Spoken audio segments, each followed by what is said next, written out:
अब आप देखिए यहाँ पे कि क्लासिकल फिजिक्स का जो पहला ब्रांच है मैकेनिक्स, इसको जानते हैं कि ये क्या है, डिफिनीशन जानते हैं। तो यह मैकेनिक्स जो है क्लासिकल फिजिक्स का क्या है, ब्रांच है। एक शब्द याद रखिए, मैकेनिकल फिनोमेना। मैकेनिकल फिनोमेना उसे कहा जाता है जिसमें किसी तरह का मोशन हो, किसी तरह का चेंज हो। चेंज तुमको कैसे रियलाइज होता है? जब कोई चीज़ मोशन में आता है, उसका आकार बदल जाए, कोई एक जगह से दूसरे जगह चला जाए। तो mechanical phenomena concerns to somewhat motion और चेंज। अब यह मैकेनिकल फिनोमेना एक्सटर्नल हो सकता है। जितने भी ऑब्जेक्ट्स हैं सॉलिड, लिक्विड, गैस के फॉर्म में, उसके बाहरी घटना एक्सटर्नल फिनोमेना हो सकता है। ठीक है, बाहर जैसे पंखा नाच रहा है, तो ये जो पंखा नाच रहा है तो तुम बाहर से देख रहे हो इस ऑब्जेक्ट को कि इसका फिनोमेनन ये नाचने का है, लेकिन इस पंखे के भीतर क्या है, हो रहा है, ये नहीं देख पा रहे हो। ये दीवार है तो इसका उजलापन तुम्हें दिखाई दे रहा है, ये दीवार पे चोट कर रहे हो तो दिखाई दे रहा है। तो वो सब क्या है, फिनोमेनन एक्सटर्नल है, लेकिन उसके भीतर क्या हुआ वो नहीं देख रहे हो। तो जो मैकेनिकल फिनोमेना है वो एक्सटर्नल भी हो सकता है ऑब्जेक्ट का और इंटरनल भी हो सकता है। तो मैकेनिकल फिनोमेना को जब हम स्टडी करेंगे, मैकेनिकल फिनोमेना कहे तो मोशन और उसके कॉज को, तो हम इसका डेफिनेशन दो तरह से दे सकते हैं। पहला दे सकते हैं the branch of classical physics in which we study about motion and cause of motion. तो इसको हम क्या कहेंगे, मैकेनिक्स कहेंगे। दूसरी बात हम ये कह सकते हैं कि the branch of mechanics in which we study about mechanical phenomena of objects, ये भी हो सकता है। अब चूंकि मैकेनिकल फिनोमेना ऑब्जेक्ट का एक्सटर्नल हो सकता है और इंटरनल हो सकता है, तो जब हम एक्सटर्नल फिनोमेना को करेंगे स्टडी तो उसको हम एक्सटर्नल मैकेनिक्स कह सकते हैं, और जब उसके भीतर की घटना को करेंगे तो उसको हम इंटरनल मैकेनिक्स कह सकते हैं। तो मैकेनिक्स दो तरह का हो जा सकता है, एक्सटर्नल, जिसमें हमारा स्टडी पॉइंट क्या होगा, एक्सटर्नल मैकेनिकल फिनोमेना, और इंटरनल में क्या होगा study point, internal mechanical phenomena. ठीक है। दूसरी बात ये समझना है कि जब सिंपली मोशन का हम स्टडी करेंगे तो मैकेनिक्स का ब्रांच हो जाएगा काइनेमेटिक्स, और जब कॉज ऑफ मोशन का बात करेंगे तो वो डायनामिक्स हो जाएगा, मैकेनिक्स का ब्रांच हो जाएगा। तो मैकेनिक्स ऐसे कितने तरह का हो गया, दो तरह का, एक एक्सटर्नल मैकेनिक्स और एक इंटरनल मैकेनिक्स। ठीक है। फिर ये मैकेनिक्स दूसरे अंदाज में ये क्या हो सकता है, काइनेमेटिक्स हो सकता है, ये क्या हो सकता है, डायनामिक्स हो सकता है। एक में हम मोशन को स्टडी करेंगे, एक में हम कॉज ऑफ मोशन को स्टडी करेंगे। तो मैकेनिक्स का ये सब डिफिनीशन होगा। तो mechanics the branch of classical physics in which we study about mechanical phenomena of objects, उसको मैकेनिक्स कहेंगे। दूसरा ऐसे कह सकते हैं कि mechanics is the branch of classical physics in which we study about motion and cause of motion, और कह सकते हैं कि the branch of mechanics in which we study about motion, तो उसको हम क्या कहेंगे, काइनेमेटिक्स। इसको लेटर ऑन और डिटेल में बताएंगे। दूसरा कह सकते हैं कि the branch of mechanics in which we study about cause of motion, उसको हम डायनामिक्स कहेंगे, इज कॉल्ड डायनामिक्स, ऐसा कह सकते। तो ये हुआ। इलेक्ट्रोडायनामिक्स पे आइए।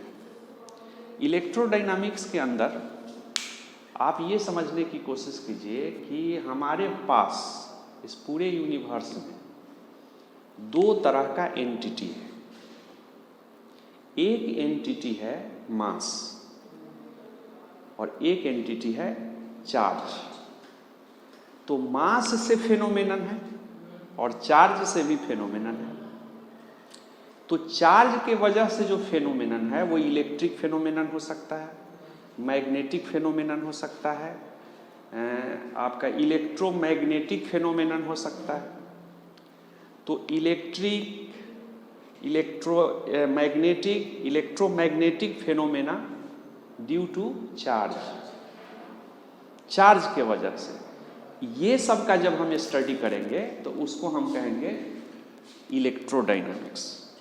तो the branch of classical physics in which we study about electric, magnetic, electromagnetic phenomena due to charge, उसको हम क्या कहेंगे? इलेक्ट्रोडायनामिक्स कहेंगे।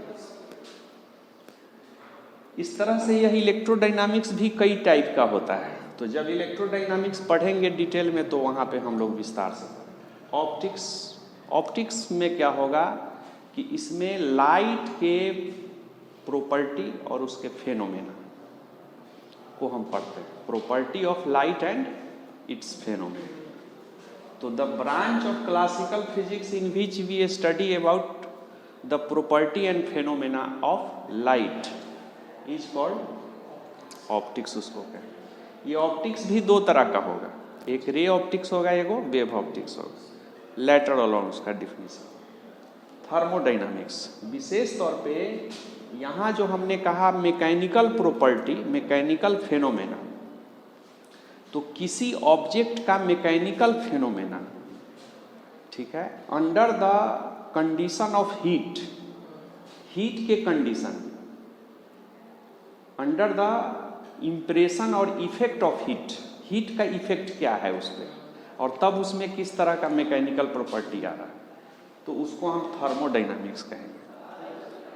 तो mechanical phenomena of an object under the condition of heat, अगर पढ़ेंगे तो ये क्या हो जाएगा? थर्मोडायनामिक्स हो जाएगा। तो the branch of classical physics in which we study about mechanical phenomena under the condition of heat, mechanical phenomena of the object under the condition of heat is called thermodynamics.